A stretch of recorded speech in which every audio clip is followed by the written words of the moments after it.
Hi, it's Sigo57 coming at you. A little bit about these red flag laws or extreme risk protection orders. Just want to give you a little info on how flawed they really are. I know several states have them, the federal government is looking at them, but the way the red flag laws are right now, it's like looking at the tail of the problem and never getting ahead of it. And you have to ask yourself a question: will a red flag law do anything?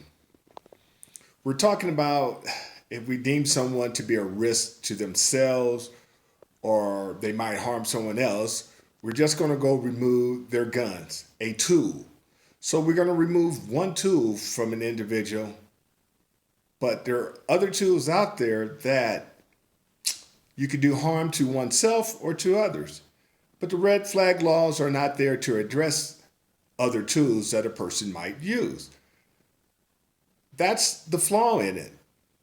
There are other tools out there that people can use to harm people, period.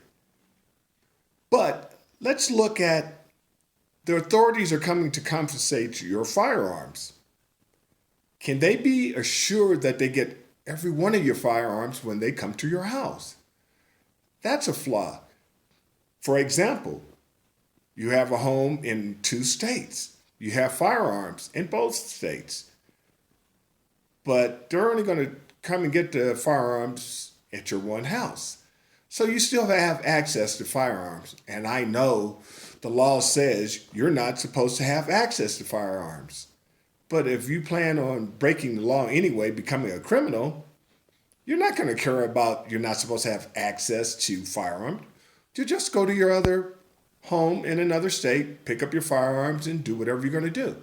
But the red flag laws don't address what if we don't get all of their firearms. But say they do get all of your firearms. Red flag laws don't stop you from stealing someone else's firearm or buying one on the black market, aka the streets, and using that weapon. So here we are. It's not going to stop someone if that's their motive. If this person is that deranged and we consider them a threat to themselves or to society, by removing one tool will not stop that person. We need to look at the issue and remove the person from society and have them checked out by professionals to determine if they're a threat or not to themselves or society, period. Now, you can look at some of the other tools that this person would have access to because we didn't remove them, i.e., a car. You can run over a lot of people and do a lot of damage and hurt a lot of people using a vehicle or a knife, as in California, where the individual stabbed 6 people, killed 4 with a knife. Red flag laws don't address knives. They don't address bombs, like Timothy McVeigh in the Oklahoma City bombing killed 168 people with a bomb. That's more than any mass shooting, but red flag laws don't address could he get to other materials to make a bomb.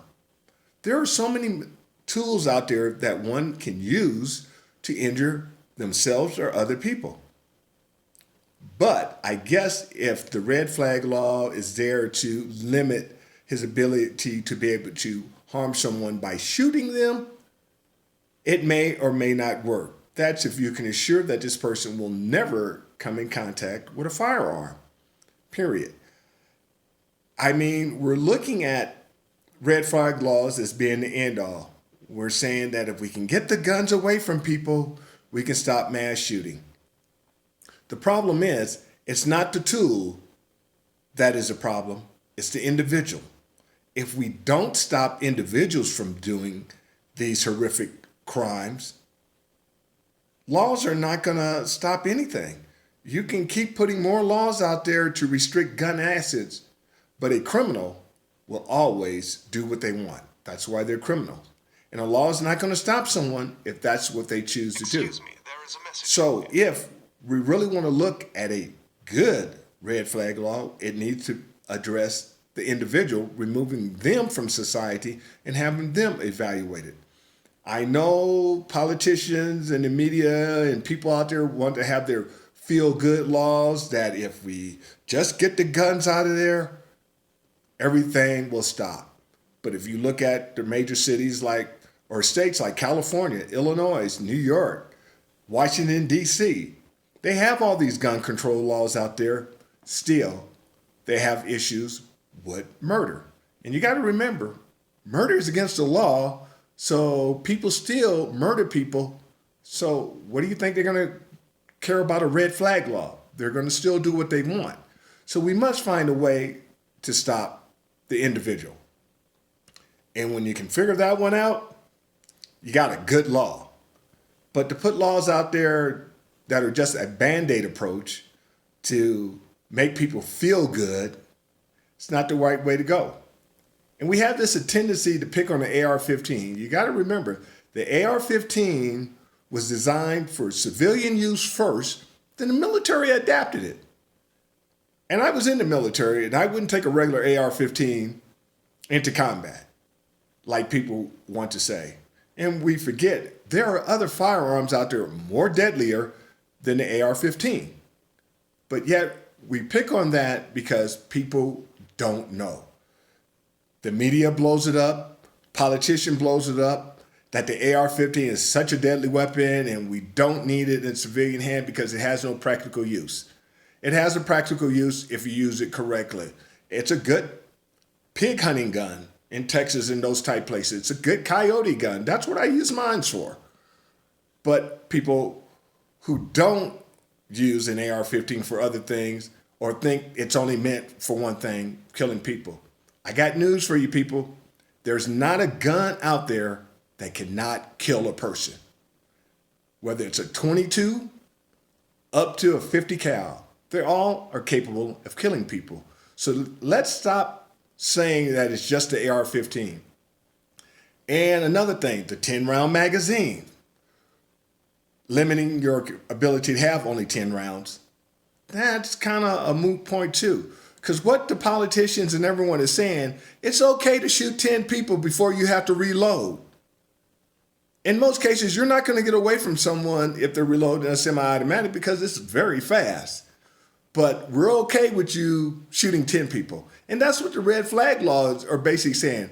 We're still okay with you being able to hurt someone. We just don't want you to use it with a gun. So let's use common sense. And if we're going to put a law out there, let's remove the person, in my opinion. And it's only my opinion. If you remove that person and have them evaluated, they're not out there with the possibility of hurting someone. If you remove just one tool from them, they have other tools that they can use to hurt someone. So let's get real, people. It's not the tool that someone uses to hurt someone. It's the individual. And that's what you have to look at is, why are people doing this? And when we can answer that question and fix that, then we'll solve the gun issue. But long as we don't fix people, we're going to have issues. We're going to have issues with criminals. And changing laws to remove firearms is not going to be the answer. And it's because most people don't understand firearms, don't know enough about firearms, and they go on their emotions. And when you go on your emotions, you will do anything. It's just like our government has always been a tyrannical government. It's done things. When it was founded, it fostered slavery. Didn't have a problem with that, but that was a tyrannical government when you said that the Africans that came over had no rights. The Native Americans had no rights. They were sub people in the eyes of the government at that time. But our government has always been there. We had Jim Crow laws where, yeah, you could do things, but blacks couldn't do anything. Tyrannical government. We were trying to keep a certain segment of society down. And same thing with World War II, internment of the Japanese American. Tyrannical government. The Democrats did this. But I know I'm getting a little off on the red flag law, but if you look at it, if you do not stop the individual from being able to commit a crime by removing that individual, just removing a tool from them will not stop this individual if that's their true intent to harm someone from committing that crime. So do a soul search of yourself to think, what is the best way to stop these shootings? And you'll come to, we have to figure out why people are doing this, not the tool that they're using. And let's stop getting on the bandwagon that if we remove this one type of tool, the so-called assault rifle or weapon or whatever you want to call it, will stop mass shootings. I'm sorry, most mass shootings are done by handguns, and you don't want to attack just handguns or all guns because you'll have an uproar from everyone. So you try to whittle your way around by saying, well, let's take this type of gun and we'll be okay. And then if it's a red flag issue, let's remove all this person's guns and he won't shoot anyone. He won't hurt anyone. Yeah, he won't shoot them, but he can run them over. He can stab them. He can make an explosive device. There's so many other tools out there that this individual could use. So in conclusion, a red flag law is not going to stop someone who has serious intent to harm someone, unless that person is removed and evaluated to determine that if they are a real threat to themselves or society. We do that, we have a better chance. I'm just putting this out there for people. It's just my opinion about why the red flag laws or extreme risk laws are flawed. Take it as you wish.